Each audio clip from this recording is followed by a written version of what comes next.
Is agentic commerce hype, or is it already becoming a reality? Well, the way I try to answer that question is that it's on its way to become a reality. It's going to be possibly the biggest transformation we have seen in the last 20 years. And there are good reasons to be very hopeful about it. I think if we look at the current system of digital commerce, it's an accepted system. It's not really loved. I think our research shows that almost 85% of consumers actually abandon their transactions after they have made the selection. And because there are so many friction points in the entire cycle, and the promise of agentic commerce is to really address many of these friction points. And then we have a bunch of technology companies which are highly motivated to make this happen. So I think there is both a need as well a means. And that's when really the magic happens. So we are very bullish about the possibilities of agentic commerce in the future. So, Rajat, where will the magic happen? Which industries will agentic commerce impact? CGRT alone or more broadly? So the way we tried to analyze this was that there are about 5 different commerce missions that a customer or a consumer normally undertakes. So you would have somebody doing repeatable transactions, like a grocery purchase. You would do lifestyle purchases like fashion, beauty, which requires a lot of consideration. Then you make a lot of complex decisions around travel. If you buy a computer, you do a lot of discussions.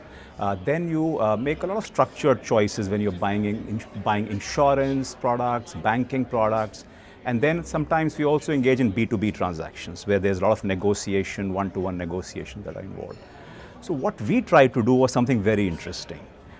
We partnered with one of our companies called Arwen, where we try to simulate consumer behavior through 50,000 synthetic consumer data. And the results were astonishing, that across all these consumer missions that I spoke about, that agentic commerce has the potential of impacting almost all of them. Some, of course, more, so travel, beauty, etc., are on the top of the sort of chain there, but there are many more industries that will get. So I don't think it is specific to one industry. It will be across multiple industries. So let's take a look at the landscape more broadly then.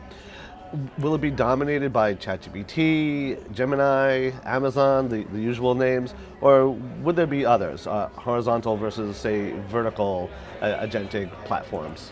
So this was a big part of the report that we did recently on this topic. In fact, our report was interestingly titled as Unmissable. And we sort of got into this topic, and we actually anticipate that there'll be 2 types of agents that will emerge. One, like you said, would be likes of ChatGPT, Amazon, Alexa for shopping, etc., which essentially what they are trying to do is agentifying the search, browse, add to cart, checkout process. So that's what they are focused on, and they will, I think, do a pretty impactful thing. But then for a lot of our clients, which are brands and which are retailers, I think they have a real possibility of trying to provide authentic human experience, authentic brand experience, because they understand their category much better than anybody else. And so those sort of opportunities we describe as vertical agents, which is giving deep category, deep brand experience to their customers. So, Rajat, what does this mean for brands specifically in terms of their strategies, in terms of trying to appeal to both consumers and the agents, and what does it mean for brands to become the agent of choice? So again, we sort of went into our report on this, and there are really 2 choices for every brand. One is to be what we are calling as become the choice of agent. So which is, as we said, there'll be ChatGPT, there will be Amazon, etc. They will emerge, and brands have to show up there. And so they have to really invest in their content, in their product information systems to make sure that the agents truly understand what brands are trying to sort of put it across to the humans, because now there's an agent in between the brands and the humans, and the agents are not emotional. So you have to be much more factual. You have to ensure that whatever you are saying can be confirmed by agent through social sources, through other third-party references. So I think there will be significant capabilities that brands will have to do to almost market to these agents, right? In a different way. I think for some companies there is this choice of becoming the agent of choice, right? Which is, can they themselves be, I think the point we discussed earlier, which is be the vertical agent themselves. So can they, for instance, if there's a large beauty player, can they become the beauty agent itself across either only their brands or across all other brands as well? If there's a travel company, can they become a travel agent and provide truly authentic consumer experiences? So I guess that's a strategic choice that brands will have to make. So Raji, you mentioned that that it really does determine what the authentic consumer experience is like. How does that authentic consumer experience change as a result of agentic commerce?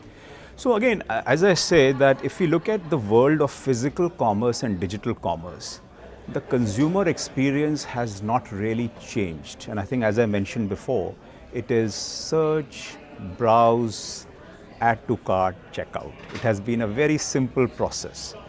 And I think agentic commerce, in at least the way I describe it, is meeting your, the best salesperson you would ever encounter in a shop, who would know exactly what you are looking for, is not very intrusive, and really guides you to the exact purchase. I think all of us have experienced that moment, and it gives us the real shopping delight. I think the fundamental belief is that shopping should not be boring.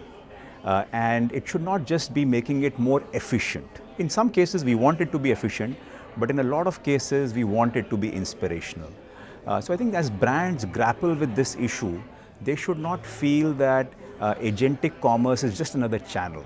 I think it's the ability to provide a truly authentic, human-first, actually, strangely speaking, experience to their customers.